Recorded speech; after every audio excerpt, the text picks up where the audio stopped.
we're now looking at an unemployment rate of 4.3%. Are we all about to find out in short order that this landing was in fact hard?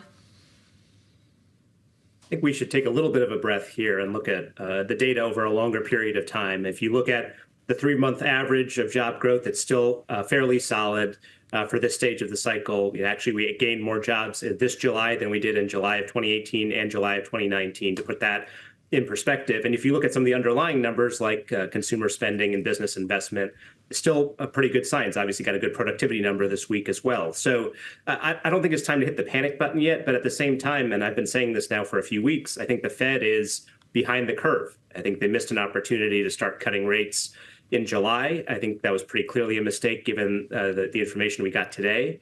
And I think that they need to move quickly to rectify that mistake, including by considering a 50 basis point or even more of a cut in September. Well, it's interesting. We spoke earlier today with Austin Goolsbee, the Chicago Fed president, of course, and he had this reaction when it comes to the role of the central bank and rate cuts earlier today on Bloomberg. Let's hear what he said, and we'll have you respond. We'd never want to overreact to any 1 month's numbers. And if you back up to the last half of 2023, you know that the market said maybe there would be 7 cuts for the year. And then when a month would come in, then that 7 would drop to 3. Then there was a group saying maybe there will be an increase in rates. The job of the central bank is to figure out the through line and to move in a steady way. Bharat, we're all struck by the speed with which this narrative has changed, going from the idea of mission accomplished on a soft landing to a true growth scare, as Mohamed El-Erian said before. So I know you think the Fed should have cut rates already, but isn't this the Fed doing its job to reach the point of capitulation where the psychology actually changes and the market doesn't think it's smarter than the central bank? Look, I think they achieved that a while back, honestly. And I think that I agree with what President Goolsbee was saying there. It's important for the Fed to be data-driven and to act in a measured way. I think that starting to cut in July would have been the measured approach. You can do an initial cut in July, follow that up with an additional cut in September.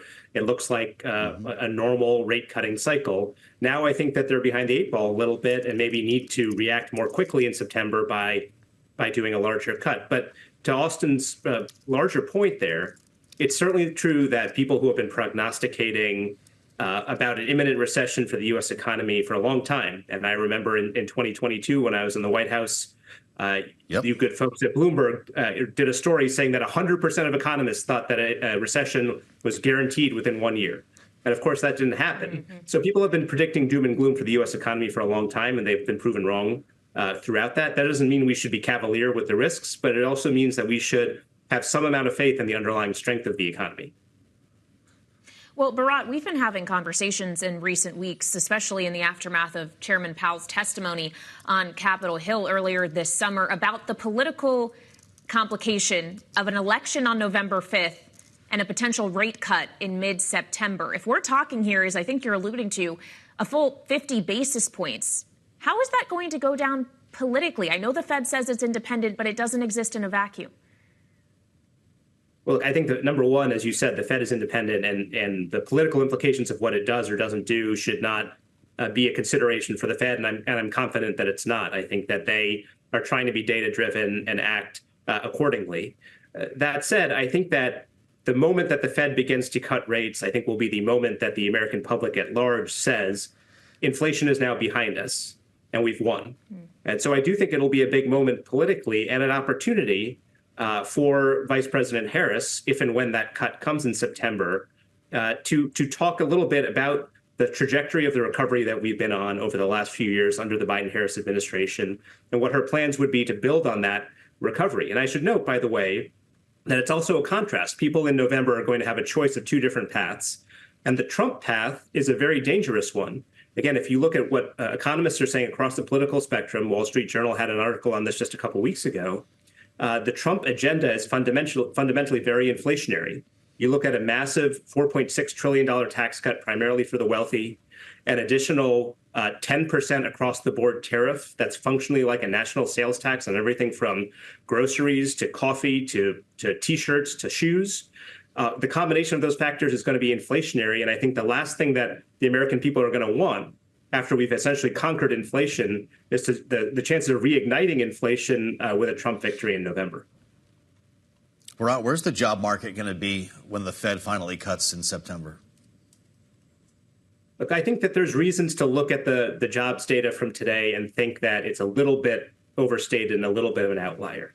Obviously, you had, like I said, a stronger job growth this July than you did in July 2018 and July 2019. There's something a little quirky about July's going back historically. Obviously, you had the impact, which is not a large impact, but some impact from bad weather and temporary layoffs because of that. So I think we should take it with a little bit of a grain of salt. I wouldn't be all that surprised if we see a little bit of a bounce back with the data for August. So I think that we're not on the precipice of disaster, but I think it's very, very clearly the case that the Fed should have begun cutting, and it must react quickly to begin cutting more aggressively come September. As you said at the beginning of the segment, there are some long and variable lags, as they say, about monetary policy. And it's quite clear that the interest rate hikes from the past couple of years are really starting to bite now.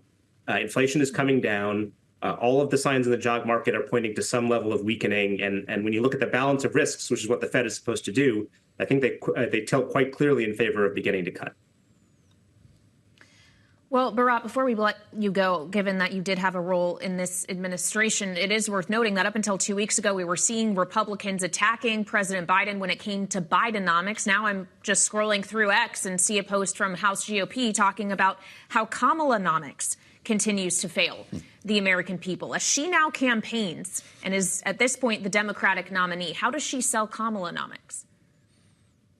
Well, again, look, as I said earlier, there's a choice between two pathways here. The Trump pathway, as I said, is clearly inflationary. And I don't think people are going to be extremely excited about the idea of interest rates going back up and inflation reigniting just so that a millionaire can get an average tax cut of $70,000 a year, which is what the Trump plan would do.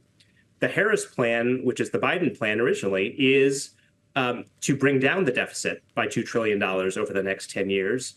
By doing some targeted tax increases on the very wealthy and on large corporations, and then to address some of the cost of living issues that people have been struggling with for the past few years, frankly, for the past few decades. Childcare, housing, the cost of transportation, the cost of higher education.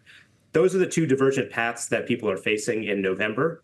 And I think quite clearly, both on the economic merits and on the political appeal, the Harris path is superior.